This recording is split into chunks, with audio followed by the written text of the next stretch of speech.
Patient, Walter White. Presenting problem. Is a notorious meth dealer who frequently lies, manipulates, and murders. He cannot stop making meth even though he has made millions of dollars from it, and he got in deep with some Nazis and now is probably dead. Diagnosis.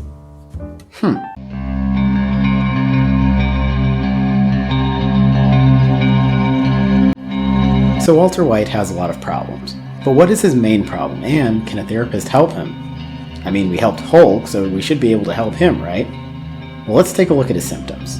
When we look at most of his problematic behavior, it involves manipulation, deceptions, theft, illegal activity, and murder. When a clinician hears things like this, the immediate thought is antisocial personality disorder. ASPD is the formal diagnosis for what is popularly called psychopathy or sociopathy. More on these terms later. In order to have a diagnosis of ASPD, the person needs to have 3 of the following symptom criteria. Failure to conform to social norms with respect to lawful behaviors, as indicated by repeatedly performing acts that are grounds for arrest. Yup. Deceitfulness, as indicated by repeated lying, use of aliases, Heisenburg, or conning others for personal profit or pleasure. Yup. Impulsivity or failure to plan ahead. Not so much. Irritability and aggressiveness, as indicated by repeated physical fights or assaults. You bet. Reckless disregard for the safety of self and others. Remember this?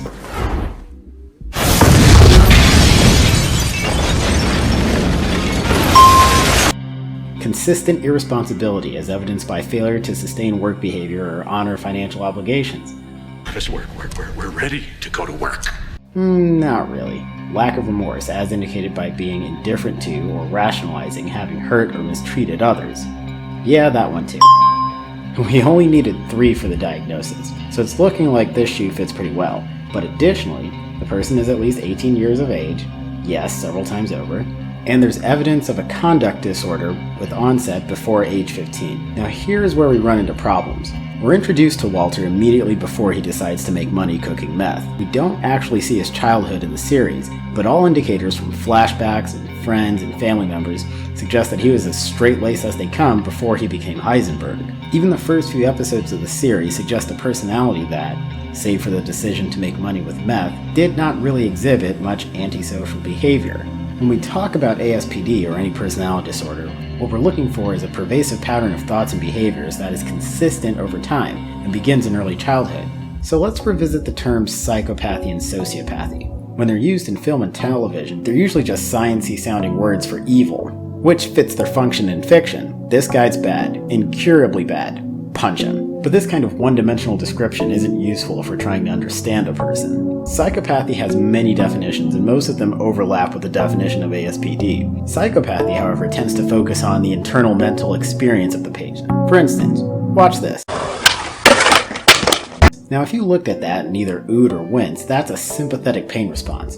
This is the reason that neurotypical human beings find it difficult to seriously injure or kill another person. Now, a psychopath or sociopath watching that would have no like response to someone else's suffering. According to theories about psychopathy, this, along with being impulsive and aggressive, is what makes psychopaths and sociopaths more likely to commit violent crime than neurotypicals. Now, most definitions of psychopathy look at it as a group of personality traits, which means that, like ASPD, they would be noticeable in the person's childhood. Now, sociopathy is even less well-defined than psychopathy, but the most typical definitions of it say that a sociopath is a neurotypical person who has acquired antisocial traits over time in response to their environment. This sounds more like Walt, but again, this isn't a formal diagnosis, so insurance wouldn't be able to cover his treatment. But Heisenburg has a lot of money, so that shouldn't be a problem. So now that we've determined that Walter White is probably a sociopath, we have a clinical explanation for his behavior, right?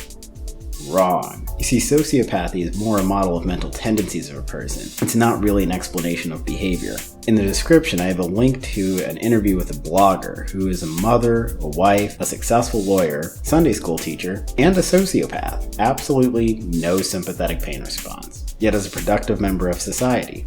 When people do shocking things like go from being a loving husband, father, and high school teacher to murderous drug lord, it's tempting to suggest an exhaustive explanation from psychology. But even with people who fit these models of sociopathy and psychopathy, there are other factors that determine their behavior. One of them is choice. He has had, and continues to have, zero motivation for change. He prefers being Heisenburg. And as I'm sure you all know, it only takes one therapist to change a light bulb.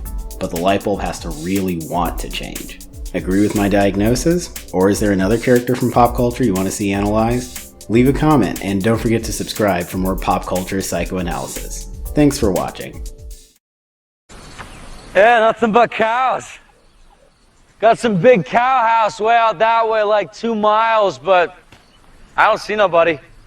Cow house? Yeah, where they live. The cows.